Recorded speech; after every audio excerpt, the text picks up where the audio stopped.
ministers met in Tokyo on Monday, July 29, and as happens after every such meet, they came out with a joint statement. I found it interesting for some plain speaking it did on China, without naming, of course. Quad is not a military grouping. It calls itself a regional alliance between India, the United States, Japan, and Australia, aimed at harnessing synergies between the four democracies for greater common good of the Indo-Pacific region. Leaders do not tire out to emphasize that it is not against China or aimed at China in any manner. But obviously, China is the elephant in the room. The alliance seeks to counterbalance China's expansionism in its neighborhood, coercion with military means, threat of use of force, misuse of international law to its advantage on trade and technology, and abuse of rule of law to change the global order. China is doing all this. From shredding to pieces all agreements with India in 2020 with its Ladakh aggression, to physically attacking Filipino marine vessels recently, to carrying out intimidatory blockade-level tri-services military exercises against Taiwan, to carrying out aggressive debt-trap diplomacy with weaker developing nations, to its wolf warrior diplomats browbeating governments in world capitals. China presents a rare instance in world history of a rising power trying to refashion global geopolitics, rewriting rules, or seeking to do so in isolation. The rise of the United States post-World War II was on the back of an alliance of Western nations, all of which qualified as open democracies. In the case of China, as internally within its own society, so externally, the accent is on threat, use of force, and intimidation. Before I get to the specifics on the joint statement to inform you how Quad is increasingly shedding its China shyness, let me get you instances from last couple of months where China has been in blatant breach of basic international etiquette, if nothing else. On June 17, Chinese Coast Guard ships chased, interjected, and rammed into a Filipino supply vessel. Following a physical fight with the Philippines personnel on board in which one soldier was injured, the Chinese seized all weapons and confiscated the vessel itself. The violent standoff happened near the Second Thomas Shoal, a feature both Philippines and China lay claim to. Now imagine, the shoal is 200 kilometers from the nearest Filipino coastline and 1,000 kilometers from the southernmost tip of China in the Hainan Islands. This was not the first time.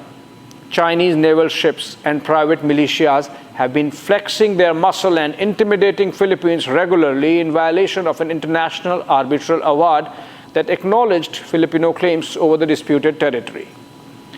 Philippines calls the part of South China Sea that lies within its exclusive economic zone as the West Philippine Sea. The South China Sea is claimed by both China and Taiwan as their own in its entirety. The Scarborough Shoal is claimed by both China and Taiwan, as also in parts by Philippines.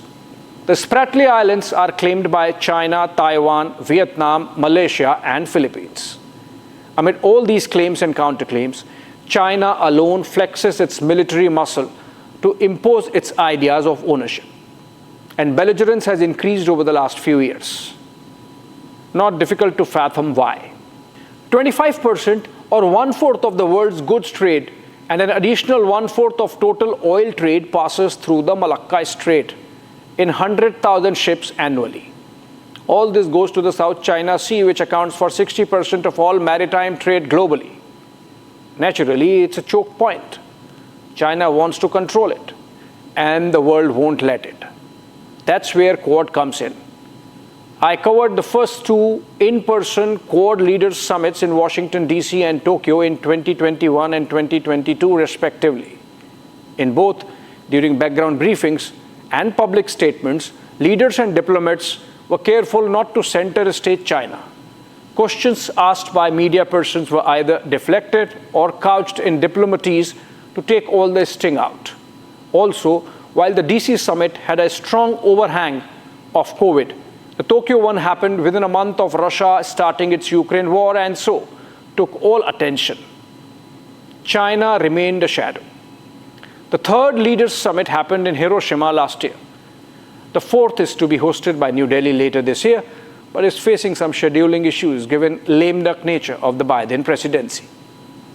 Comparing the joint statements between Hiroshima Leaders Summit and the Tokyo Foreign Ministers Meet gives a clear indication of Quad turning into a great wall against China, as one newspaper called it. As I run the graphics, here are some points. While the Hiroshima statement had the standard one-liner on free and open Indo-Pacific, the Tokyo one extended it to one full para, emphasizing principles of rule of law and prohibition on the threat of use of force to settle disputes. While both statements emphasize that no country should dominate and no country should be dominated, the one from Tokyo this week also goes on to add that countries should take measures to avoid any miscalculation and misunderstanding. Sources told me both the above changes are aimed at China's increased threats to Taiwan with the use of blockade-grade military exercises.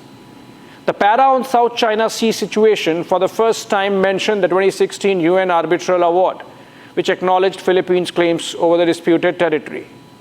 India has endorsed it only second time, after reflecting its position in a joint statement with the Philippines last year.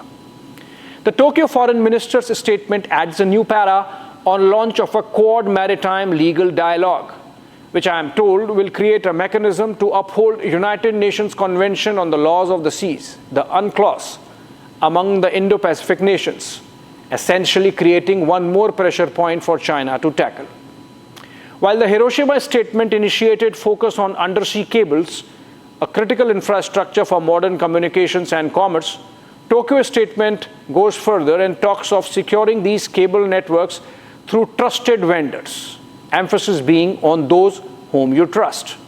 Clearly, nobody trusts China in the present. Apart from this, there was a boost for India's positions this time. In a first, the Quad named Pakistan-based terror organizations, Lashkar-e-Taiba and Jaish-e-Mohammed. All earlier statements only talked of international terror organizations under the UNSC 1267 Sanctions Committee. Also, the statement this time targets proliferation of nuclear weapons to North Korea. We know it is Pakistan that has facilitated Korea's pursuit of nuclear technology from the time of Kim Jong-un's father, Kim Jong-il, courtesy the Abdul Qadir Khan's private nuclear proliferation network. India also got to mention a spread of new terrorism menace using drones, UAVs as also tunnels that are increasingly being used by Pakistan to smuggle drugs and weapons across the border into India. External Affairs Minister Dr. S. Jaishankar said that Quad is not a talking shop. He also said that growth and prosperity require security and stability. The addition of security as a consideration in Quad deliberations was subtle, a word I personally found diplomats shy of using earlier. In fact, in all background briefings, it would be emphasized that Quad is not a security grouping. Jaishankar also said that Quad is here to stay, here to do. This clear-headedness is welcome. China should start expecting more of this from Quad going forward. Thanks for watching.